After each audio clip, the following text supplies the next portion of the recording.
She called the cops on me for parking on my own driveway. 6:47 a.m. Two patrol cars, lights flashing. My muddy F-250 sitting on my concrete pad, fully on my property.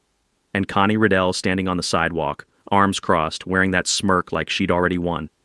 When the officer stepped out, she pointed at me and said, "I pay your salary, arrest him." Right there, I knew. This wasn't about a truck blocking her view.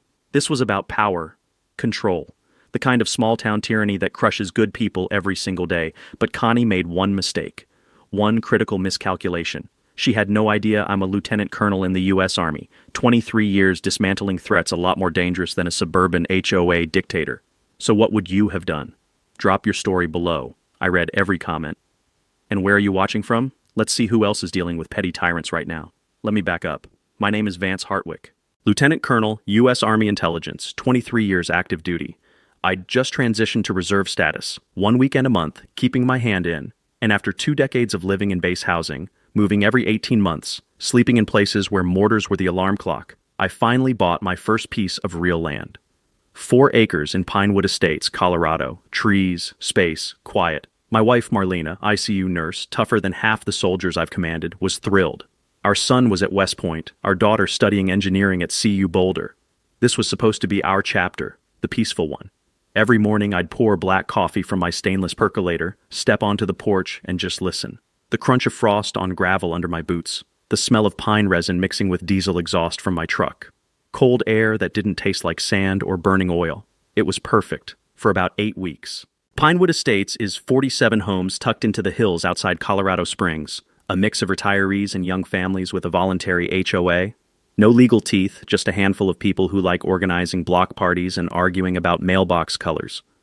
And then there's Connie Riddell, 52, vice president of the HOA, married to Garrett, a real estate attorney who's never home, no kids. Lives in the biggest house on the corner lot with landscaping so perfect it looks like it was installed by a surgeon. Her lawn always smells like chemical fertilizer, sharp, acrid, the kind that burns your nostrils if you stand too close.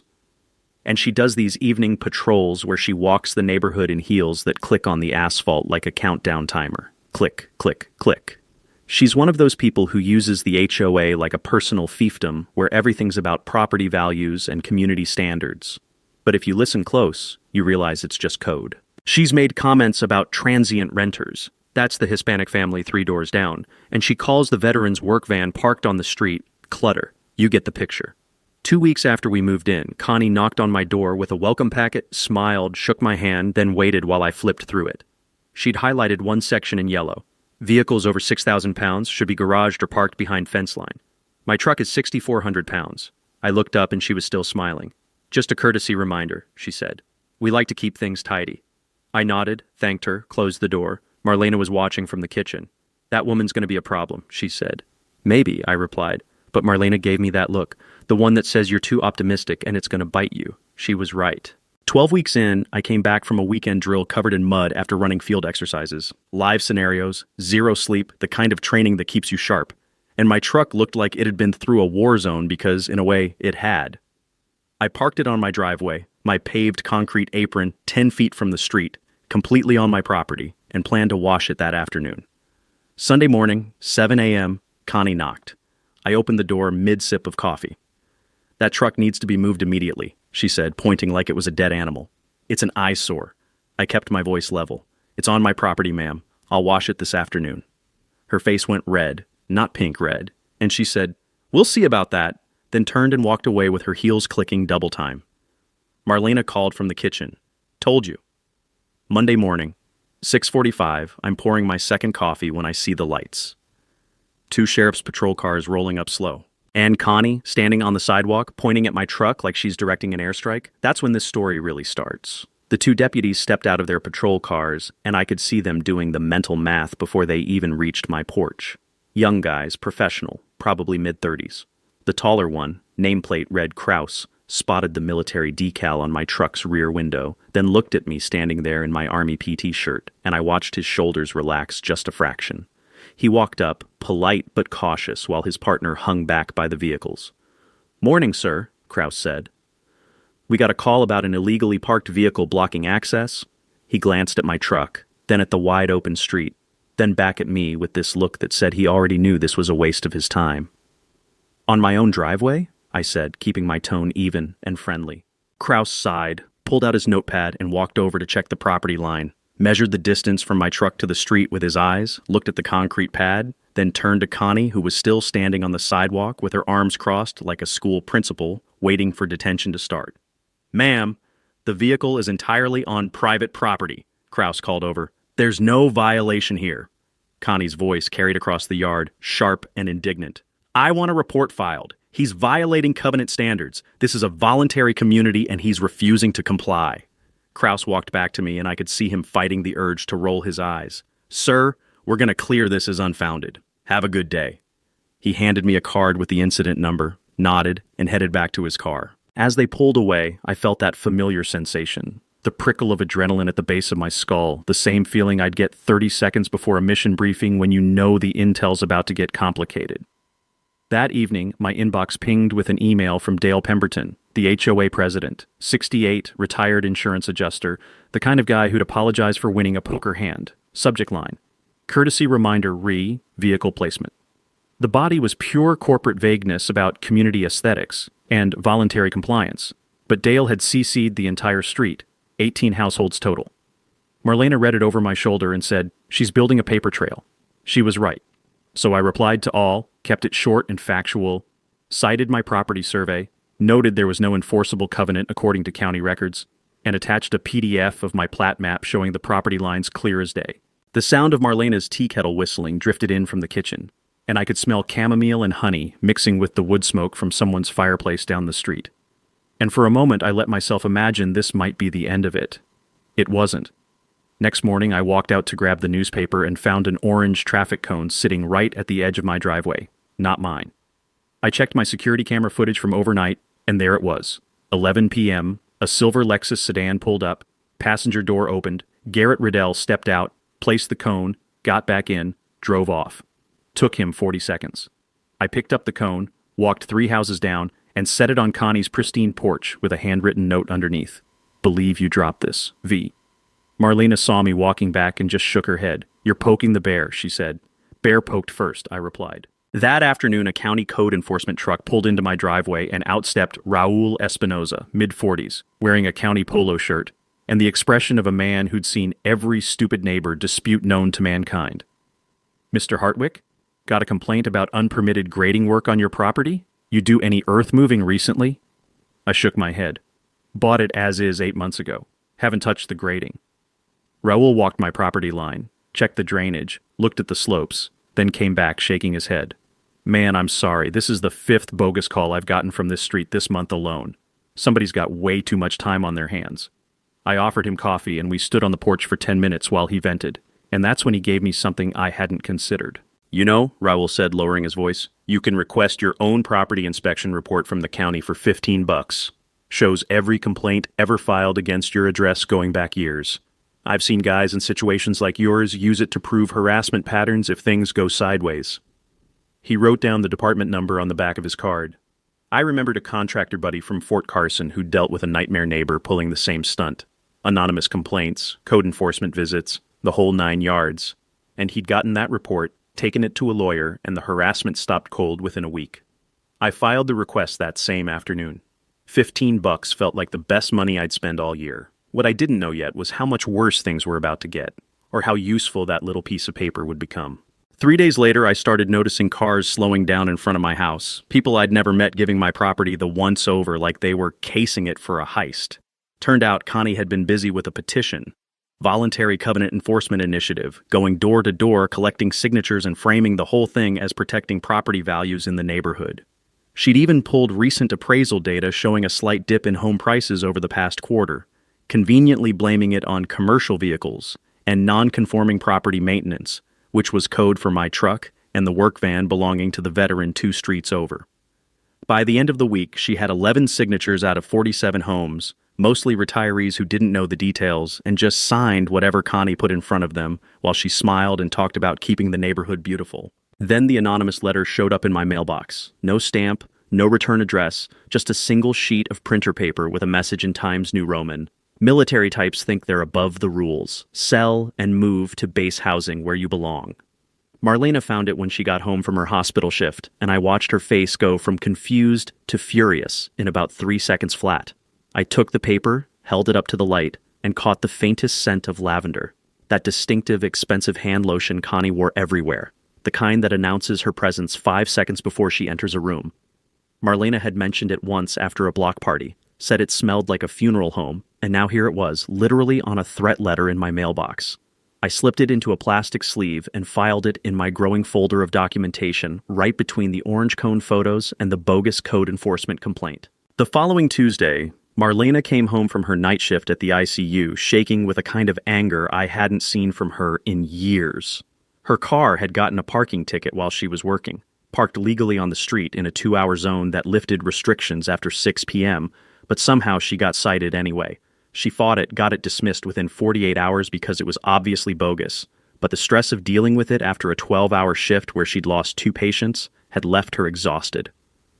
Then, 3 days later, her hospital received an anonymous phone call reporting that an ICU nurse on the night shift was showing up to work intoxicated, and the caller had described Marlena's shift time, her unit, even the color of her car in the parking lot. The hospital had to investigate. Mandatory policy, 0 tolerance. And even though Marlena was cleared within hours after a blood test and supervisor interviews, the humiliation of being pulled off the floor and questioned in front of her colleagues left her devastated.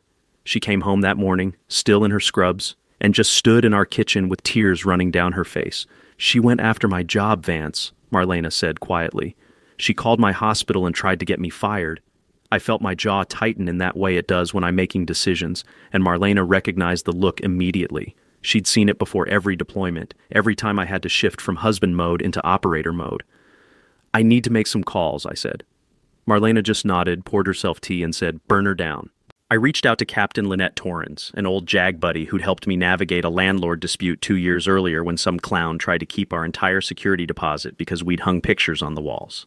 Lynette picked up on the second ring, listened to the whole story without interrupting, then said, "Okay, first, your neighbor's an idiot.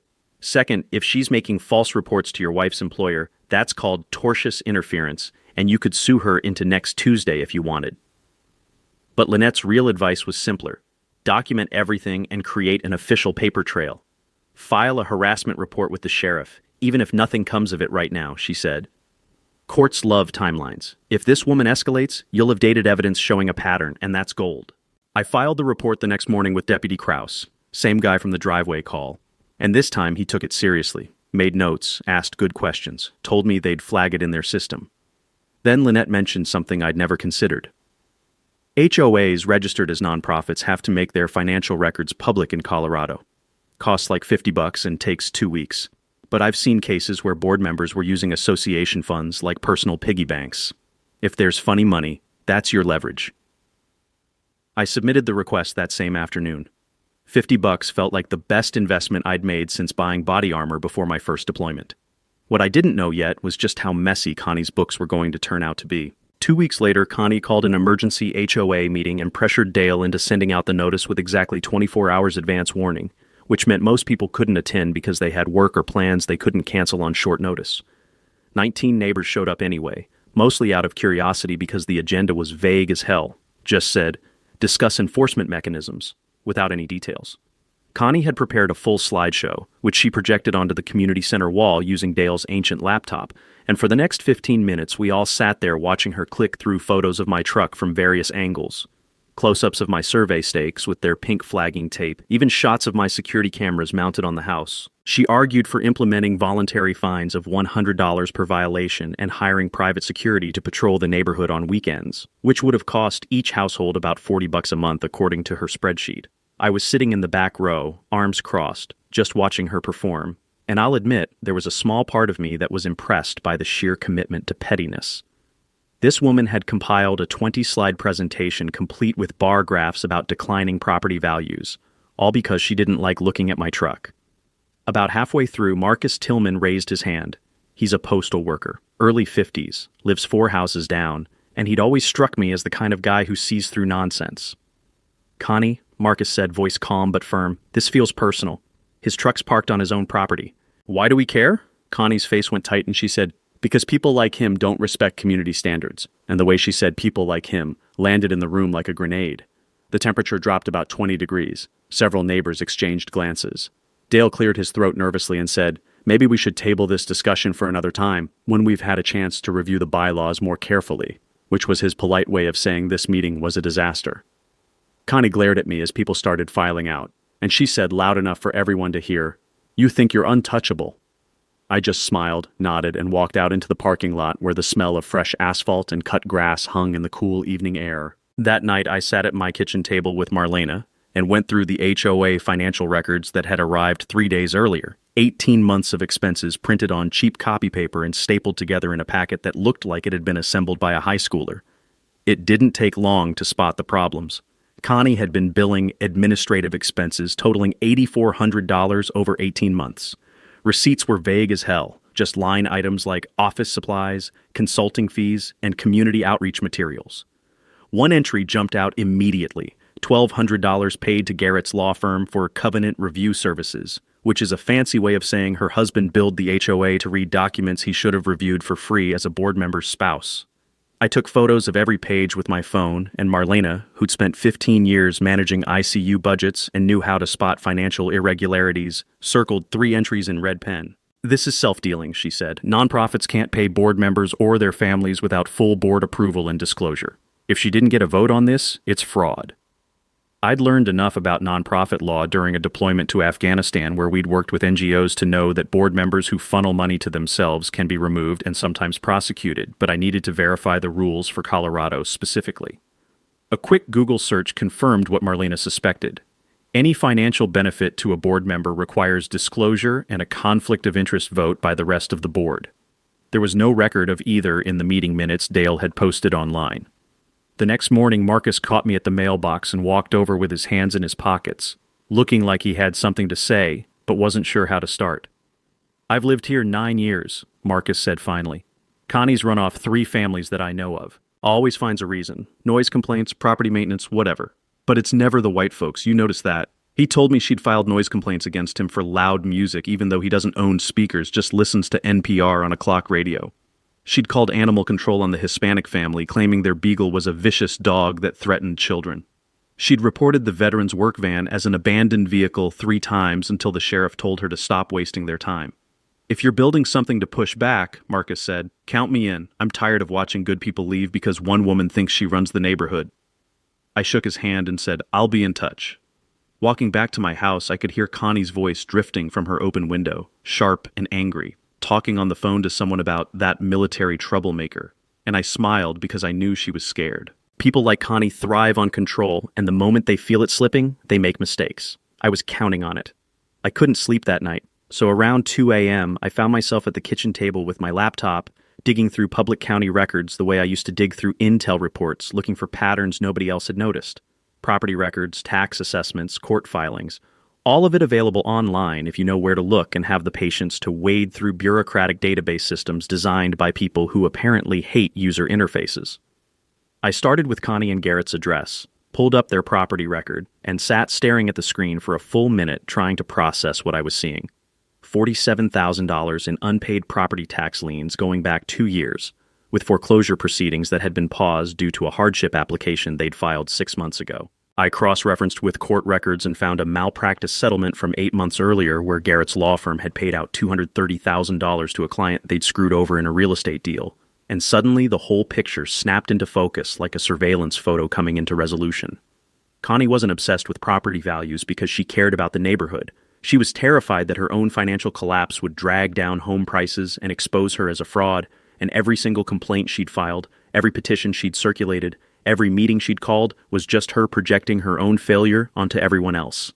It was almost sad, really. The way people in freefall will grab at anything around them and try to drag others down just to feel less alone in their descent. I'd seen it overseas in corrupt officials who'd abused their power right up until the moment everything collapsed. And sitting there in my kitchen with the refrigerator humming in the background and the smell of yesterday's coffee still lingering in the pot, I realized Connie was no different, just operating on a smaller, more pathetic stage. Marlena came downstairs in her bathrobe, poured herself a glass of water, and saw me staring at the laptop screen with that expression she calls my mission face. You found something, she said, and it wasn't a question. I turned the screen so she could see the tax lien document.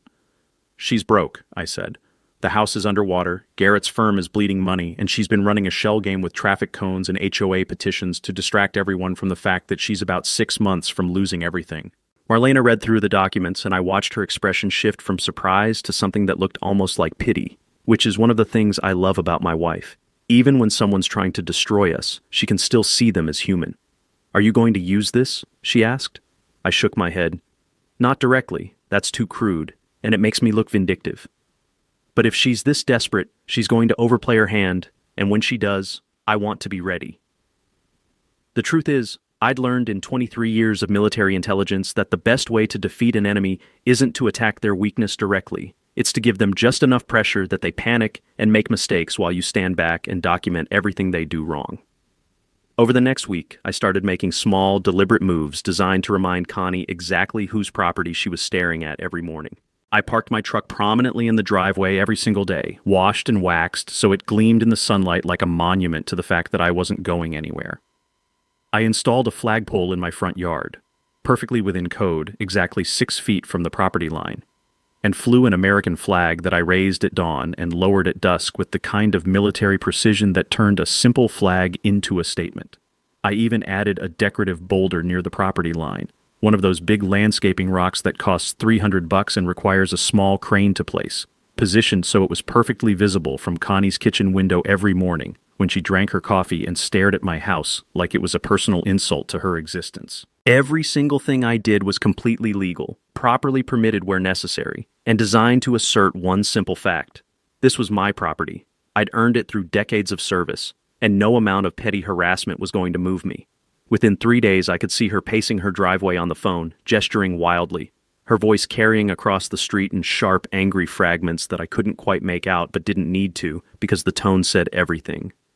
Marlena watched from our porch one evening while I grilled chicken, the smell of barbecue smoke mixing with the pine-scented evening air, and she said quietly, "You're poking the bear." I flipped a chicken breast and replied, "I'm giving her rope," and we both knew what I meant because desperate people don't de-escalate when they're cornered. They double down, they thrash, they make the kind of mistakes that turn a quiet neighborhood dispute into something you can take to court, and I was counting on every single one of them. 2 days after I installed the flagpole, Marcus showed up at my door with a 6-pack of beer and a grim expression that told me he hadn't come just to be neighborly. We sat on my back porch where Connie couldn't see us, and he got straight to the point. "I talked to Yolanda Sims and Gil Farnsworth," he said, twisting the cap off his beer. "They want in on whatever you're planning because Connie's been after them too." Yolanda was a single mom, elementary school teacher, lived 6 houses down with her daughter, and apparently Connie had reported her backyard trampoline to the county as an unsafe, attractive nuisance that posed a liability risk to the neighborhood, which resulted in a county inspector showing up and scaring Yolanda half to death before clearing the trampoline as perfectly safe. Gil was 71, Korean War veteran, and Connie had tried to force him to remove a memorial flagpole he'd installed to honor his fallen buddies, claiming it violated some imaginary height restriction she'd invented. "So, what's the play?" Marcus asked, and I appreciated that he didn't waste time with small talk or try to convince me to just let it go because he understood the same thing I did. People like Connie don't stop until someone makes them stop. We met at my kitchen table the following Saturday morning, the 4 of us drinking coffee while Marlena took notes on a legal pad and listened to everyone's stories. And what emerged was a pattern so obvious I was surprised nobody had connected the dots before. Connie had been targeting specific people, the ones who didn't fit her vision of what the neighborhood should look like, the ones who worked blue-collar jobs or didn't maintain their lawns to country club standards, the ones whose skin was a little too dark or whose cars were a little too old. And she'd been using the HOA as a weapon to drive them out through exhaustion and frustration. "We're not breaking any rules," I said, spreading out the HOA financial records on the table. "We're using them. Everything by the book, everything documented, everything legal." I showed them what I'd found in the financial records, the $8,400 in vague administrative expenses, the $1,200 paid to Garrett's law firm without proper board approval, and watched their expressions shift from anger to something that looked like hope. Because for the first time, they realized this wasn't just about surviving Connie's harassment, but actually holding her accountable. The plan came together over the next hour like a military operation, which makes sense because that's how I'd been trained to think. Identify the objective, assess available resources, execute with precision. First step was filing a formal complaint with the Colorado Secretary of State about the HOA's financial irregularities, and I'd learned from Lynette that any board member of a Colorado nonprofit can be removed for self-dealing, which means paying themselves or their family members without a full board vote and proper disclosure in the meeting minutes. Marcus volunteered to file the complaint, which kept my name off the initial paperwork and made it harder for Connie to claim this was personal retaliation. Second step was requesting a special HOA meeting, which the bylaws allowed if 20% of homeowners petitioned for it, meaning we needed 10 signatures out of 47 homes. We already had 4 people in my kitchen. Gil knew 5 neighbors who couldn't stand Connie, and Yolanda promised to talk to 3 more families on her street who'd been quietly suffering under Connie's reign. Third step was preparing a presentation for that meeting. Just facts. No emotion, no personal attacks. Laying out the financial mismanagement and calling for an immediate board recall vote. Fourth step was inviting media, because the local paper, the Pinewood Gazette, loved writing about HOA abuse stories, and Yolanda had a contact there from when they'd covered her school's fundraiser last year. Gil, who'd been quiet through most of the planning, finally spoke up. "You really think this'll work?" he asked, and I could hear the weight in his voice. The exhaustion of a man who'd fought one war overseas and didn't think he'd have to fight another one in his own neighborhood. "It'll work," I said, because people like Connie rely on everyone being too tired or too scared to push back. The moment someone does, the whole thing collapses. Marcus raised his beer. "To collapsing houses of cards," he said, and we all drank to that. After everyone left, Marlena found me standing at the kitchen sink washing the coffee mugs, and she wrapped her arms around me from behind. "Why not just move?" she asked quietly. "We could sell, find somewhere peaceful, start over." I turned to face her. "I spent 20 years in places where warlords controlled people through fear and intimidation," I said. "I'm not letting it happen on my own street." "And our kids are watching. The one at West Point, the one studying engineering. They're watching how we handle bullies, and I want them to see that you don't run, you don't hide, you stand up and you fight back with truth and the law on your side." Marlena kissed my forehead. "Then let's fight," she said. And I knew right then that whatever came next, we'd face it together. The same way we'd faced every deployment, every move, every challenge the Army had thrown at us for 2 decades. The week before the scheduled HOA meeting, I woke up at 5:30 a.m. like always, started the coffee, walked outside to grab the newspaper, and immediately knew something was wrong because my truck was sitting lower than it should have been. All 4 tires slashed, clean cuts through the sidewalls, the kind of damage that's deliberate and personal and costs about $800 to fix. I stood there in my driveway in bare feet and sweatpants, the morning air cold enough that I could see my breath, and felt that old familiar anger rising up. Not the hot, explosive kind, but the cold, calculating kind that comes from years of dealing with threats and knowing exactly how to dismantle them piece by piece. I pulled out my phone, reviewed the security camera footage, and there it was. 2:17 a.m., a figure in a dark hoodie approaching from the street, kneeling by each tire, working quickly, then disappearing back the way they'd come. The footage was clear enough to see the person's height and the way they moved, but the face was obscured and the lighting made it impossible to identify them definitively, which meant whoever did this knew where my cameras were and had planned accordingly. I filed a police report within the hour, and Deputy Kraus showed up looking tired and frustrated, like he'd already had a long day, even though it wasn't even 7 a.m. yet. He watched the footage on my laptop, made notes, took photos of the slashed tires, and said what I already knew he'd say. "Height and gait are consistent with your neighbor, but without a clear face shot or other evidence, we can't make charges stick. You need more."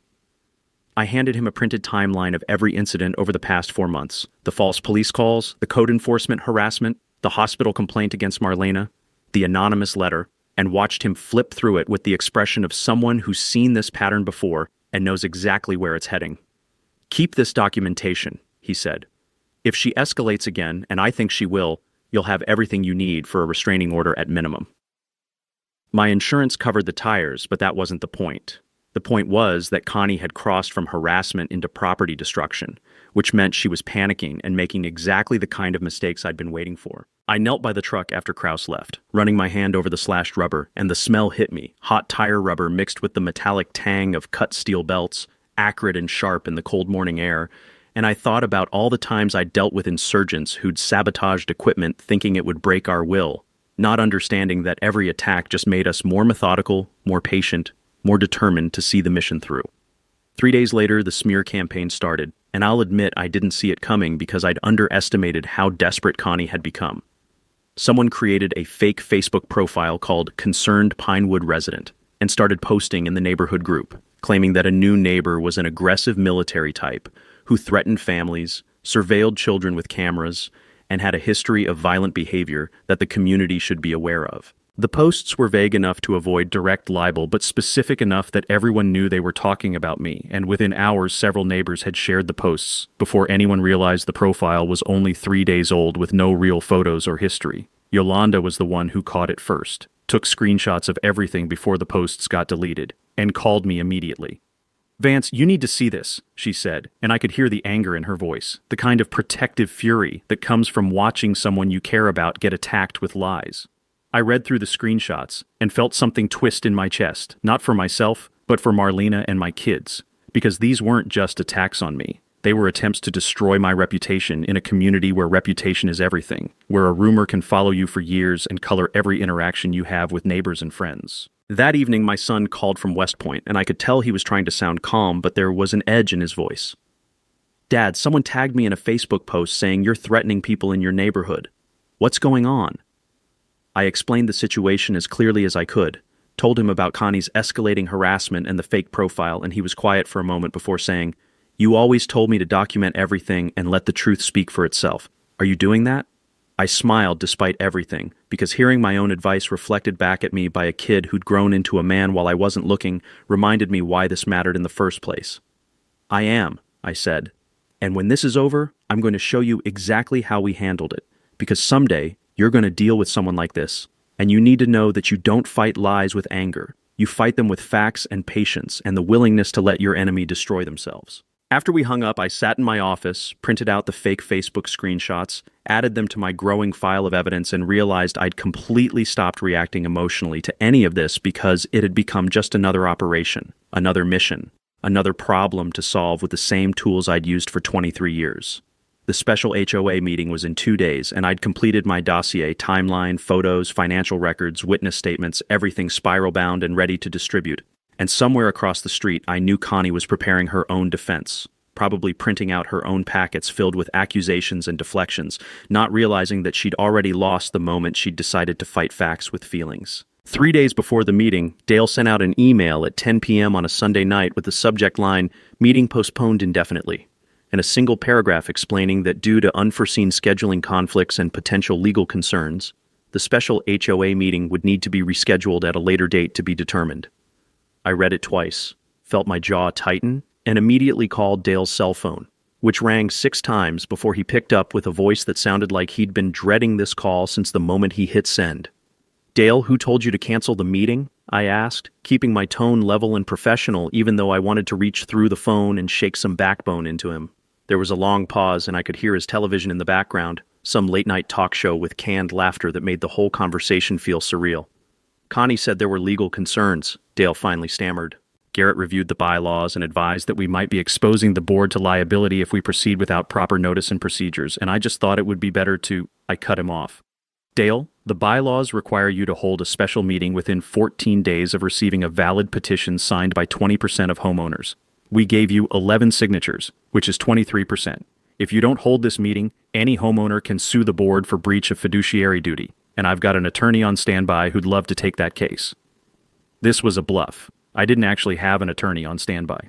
But Dale didn't know that, and I could hear him breathing heavily on the other end, probably doing the mental math on how much a lawsuit would cost, versus how much easier it would be to just let the meeting happen. "Fine," he said quietly, defeat heavy in his voice. "Thursday, 7 p.m., Community Center. I'll send out the corrected notice in the morning." Thursday arrived with the kind of nervous energy that reminded me of pre-mission briefings, where everyone knows something significant is about to happen, but nobody's quite sure how it'll unfold. By 6:30 p.m., the community center parking lot was already filling up, and I sat in my truck watching neighbors arrive in clusters, some looking curious, others looking concerned, a few looking downright angry like they'd already picked their side before hearing a single word. 41 of the 47 homeowners had RSVP'd that they planned to attend, which was unprecedented in the neighborhood's history.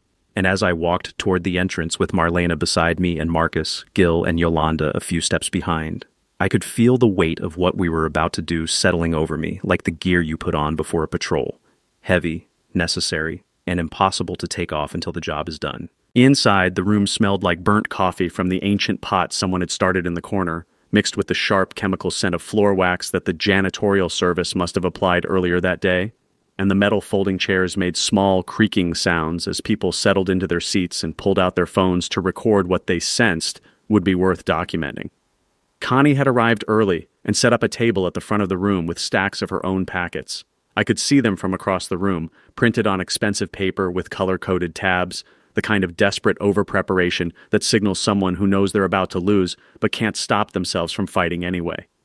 She was wearing a navy blazer and pearls, her hair perfect, her makeup carefully applied, and she kept glancing at the door every time someone new entered like she was counting votes in her head and trying to calculate whether she still had enough support to survive what was coming. Garrett sat beside her, looking uncomfortable in a suit that probably cost more than my truck payment, scrolling through his phone with the studied disinterest of someone who'd rather be anywhere else. Deputy Krause was there too, standing in the back corner in uniform because I'd requested a sheriff's presence for security, which was code for "I want an official witness to everything that happens tonight," and he gave me a small nod when our eyes met. Jenna Carlson from the Pinewood Gazette sat in the back row with a notepad and a digital recorder on the chair beside her, and I knew that whatever happened in the next hour would be in print by Sunday morning, which meant Connie couldn't control the narrative anymore, couldn't spin this as a personal vendetta or a misunderstanding, couldn't hide behind vague accusations and social media posts that disappeared after someone reported them. Dale called the meeting to order with a trembling hand on the gavel, and you could feel the room hold its breath as he read through the procedural requirements in a monotone voice that suggested he'd been practicing this for days, and still wasn't confident he'd get through it without his voice cracking. This special meeting has been called pursuant to Article 7, Section 3 of the HOA bylaws to address concerns raised by multiple homeowners regarding board governance and financial management, Dale said, then cleared his throat and looked directly at Connie with something that might have been an apology in his eyes. Miss Riddell, as the petitioner who called for enforcement actions, you have the floor first to present your position. Connie stood, smoothed her blazer, and launched into a prepared statement about volunteer board members who work tirelessly for the community only to be attacked by newcomers who don't understand the neighborhood's values. And I watched her perform with a kind of detached fascination, the same way I'd watched enemy combatants try to justify their actions during interrogations, not realizing that every word they spoke just gave us more evidence to use against them. The room was silent except for her voice and the sound of people shifting in their chairs, and I knew that in about 5 minutes, everything was going to change. Marcus stood up from his seat in the middle row before Connie had even finished her second paragraph, and his voice cut through the room with the kind of authority that comes from years of dealing with difficult people on mail routes and knowing exactly when someone's trying to sell you bullshit. "Point of order," Marcus said loudly. "She's lying, and everyone in this room knows it." The room erupted in scattered gasps and murmurs, and Dale banged his gavel twice, looking panicked, but Connie's face went pale and then red in the span of about 3 seconds, and I could see her hands shaking as she gripped the edges of the podium. "Excuse me?" she said, her voice rising to that pitch that happens when someone's losing control. "I am a volunteer board member who has dedicated—" Marcus cut her off. "You've dedicated 4 years to harassing people who don't fit your idea of what this neighborhood should look like, and we're done pretending otherwise." Dale looked at me helplessly, and I stood up, calm and deliberate, and said, "Mr. Hartwick, you called this meeting, so you have the floor." I walked to the front of the room carrying a cardboard box filled with spiral-bound dossiers, and I started handing them out row by row while the room watched in complete silence, broken only by the sound of pages being flipped and the occasional whispered, "Oh my God," as people started reading. "My name is Lieutenant Colonel Vance Hartwick, U.S. Army Reserve," I said, standing at the front with my hands at my sides in that relaxed parade rest posture that's become automatic after 2 decades in uniform. "I've spent 23 years serving this country, and I moved to Pinewood Estates 8 months ago because I wanted peace and quiet after spending most of my adult life in war zones. Instead, I've been systematically harassed, my wife's career has been threatened, and my property has been vandalized, all because one person decided that my truck and my job didn't meet her standards." I clicked the remote in my hand and the projector screen behind me lit up with the first slide. A timeline starting with Connie's welcome packet and the highlighted vehicle restriction, running through the false police calls, the code enforcement complaints, the anonymous letter, the hospital report about Marlena, and ending with photos of my slashed tires from last week. "This isn't about community standards," I said, advancing to the next slide showing the fake Facebook posts. "This is about abuse of power." The room was dead silent now, everyone reading their dossiers and looking up at the screen, and then looking at Connie, whose face had gone from red to white, and whose hands were now gripping Garrett's arm like she might fall over without support. I advanced to the financial records slide, the one showing $8,400 in unexplained administrative expenses, and the $1,200 payment to Garrett's law firm. The HOA bylaws require board members to disclose any payments to family members and get a conflict of interest vote from the full board, I said. According to the meeting minutes posted online, no such vote ever occurred, which means Miss Riddell has been funneling association funds to her husband's failing law firm without authorization. Connie's voice cracked when she tried to respond. This is slander! Garrett, do something! But Garrett just sat there looking at his phone, and when he finally spoke, his voice was quiet and resigned. Connie, stop talking. Please just stop talking. The room erupted in whispers and conversations, and I could see people flipping through the dossiers, comparing what they were reading to the slides on the screen, putting together the pieces of a puzzle that had been obvious to anyone paying attention, but that nobody had bothered to assemble until now. I held up my hand and the room quieted down again. I filed a formal complaint with the Colorado Secretary of State's nonprofit division this morning, I said. They'll be conducting an audit of the HOA's finances, and if they find what I think they'll find, there will be consequences. But that's not why we're here tonight. I turned to face the room instead of Connie. We're here because you elected a board to serve this community, and instead, they've been serving themselves and using HOA rules as weapons against anyone they don't like. Marcus has been harassed. Gil has been harassed. Yolanda has been harassed. The Montoya family down on Spruce Street has been harassed, and it stops tonight. I paused. I move for an immediate recall vote of the entire board, effective immediately, with new elections to be held within 30 days. A woman in the third row I'd never met before raised her hand. I second that motion. Dale looked like he wanted to disappear into the floor, but he went through the procedures mechanically, called for discussion, and when nobody spoke, he called for the vote. All in favor of recalling the current board? 38 hands went up. Connie stood abruptly, grabbed her purse, and walked toward the door with Garrett following behind her, and the sound of the metal door slamming echoed through the community center like a gavel striking wood, final and irreversible. After the meeting ended and people started filtering out into the parking lot, Jenna Carlson caught me by my truck and asked if I had a minute for a quick interview. What do you want people to know about what happened here tonight? She asked, her recorder held up between us. I thought about it for a second. HOAs aren't inherently bad, I said. They serve a purpose. But unchecked power corrupts. And when board members start using their position to settle personal scores instead of serving the community, homeowners need to get involved, ask questions, and demand transparency. She asked about my military background and whether that played a role in how I handled the situation, and I shook my head. This isn't about rank or training. It's about doing what's right and not backing down when someone tries to bully you into silence. Anyone could have done what I did. They just needed to be willing to put in the work and trust that the truth matters. Jenna snapped a photo of me standing with Marlena, Marcus, Gil, and Yolanda in the parking lot under the streetlights, all of us tired but smiling, and I knew that photo would run on the front page of the local section. And I hoped it would inspire at least one person dealing with their own petty tyrant to stand up and fight back. The new board was elected the following week, and I watched from my porch as neighbors I'd barely spoken to before showed up at the community center to cast their votes in an election that actually mattered for once.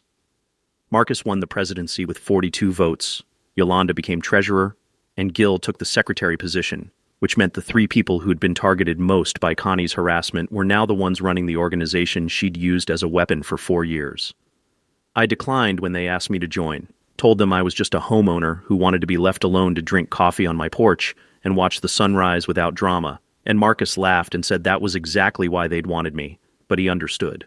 The state audit came back 3 weeks later confirming everything I'd documented. $8,400 in improperly documented expenses, $1,200 in unauthorized payments to a board member's family, and a recommendation that the previous board members reimburse the association and that the case be referred to local prosecutors for review of potential fraud charges. Connie and Garrett quietly listed their house for sale 2 days after the audit report went public, and they were gone within 60 days, selling for $30,000 under asking price just to get out fast before the foreclosure proceedings resumed. I never pressed charges for the slashed tires or the harassment, didn't see the point in dragging it out when the whole thing was already over. But Deputy Krause told me later that just having the official reports on file had probably prevented Connie from pulling the same stunts in whatever neighborhood she moved to next, because any future employer or HOA board doing a background check would find a very clear pattern of behavior. The new board's first act was to dissolve the voluntary fines Connie had been pushing for and redirect the HOA's energy toward actual community building. Quarterly barbecues, a holiday lights contest that didn't involve judging or prizes, but just celebrating everyone's effort, and a real neighborhood watch program focused on actual safety instead of surveilling people's landscaping choices. Marcus proposed creating the Pinewood Unity Scholarship, $500 a year for a local high school student pursuing public service careers like teaching, nursing, military service, or social work. And the first fundraiser was a pancake breakfast that drew 43 families and raised $2,100 in a single morning. I found myself standing at a griddle flipping pancakes while Marlena poured coffee and kids played soccer in the field behind the community center, and the smell of buttermilk batter and maple syrup mixed with the sound of laughter and the steady thump of a soccer ball being kicked around. And for the first time since we'd moved to Pinewood Estates, it actually felt like a community instead of a battlefield. Yolanda's daughter ended up winning the scholarship 2 years later when she graduated and enrolled in nursing school. And watching Yolanda cry happy tears at the award ceremony reminded me why all of this had mattered in the first place. Not because I needed to win some fight with a petty tyrant, but because good people deserve to live without fear in their own neighborhoods. 6 months after everything settled down, my son graduated from West Point. And at the ceremony, he pulled me aside and said something I'll never forget. "Dad, remember when Connie was posting those things about you online and I called worried? You told me that courage isn't loud, it's methodical and patient and lets the truth do the talking. I think about that every day now." That might have been the proudest moment of my life, knowing that dealing with a nightmare neighbor had somehow taught my kid a lesson about integrity that he'd carry into his career as an officer. We hosted a dinner at our house after graduation, Marlena's cooking, our daughter home from college. And we invited Marcus and his family, Gil, Yolanda, and her daughter, and even the new neighbors who'd bought Connie's old house, a young couple with a baby who seemed genuinely nice and had already asked if they could join the neighborhood watch. My truck sat in the driveway, washed and waxed, and nobody said a word about it because it wasn't a problem anymore. It was just a truck, and that's exactly how it should have been from the beginning. Later that night, after everyone had gone home and Marlena and I were cleaning up the kitchen together, she asked if I'd really meant what I told the newspaper about anyone being able to do what I did, and I thought about it while drying a plate. "Yeah," I said. "The only special thing I brought to this situation was stubbornness and a filing system. Everything else, the public records, the bylaws, the documentation, that's all available to anyone willing to do the homework." She smiled and kissed my cheek. "You know Gil's neighbor 2 streets over is dealing with something similar now?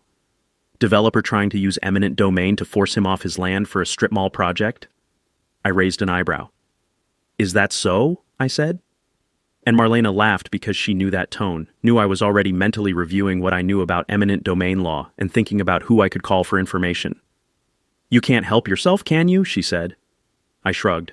Somebody's got to stand up to bullies. Might as well be someone who knows how.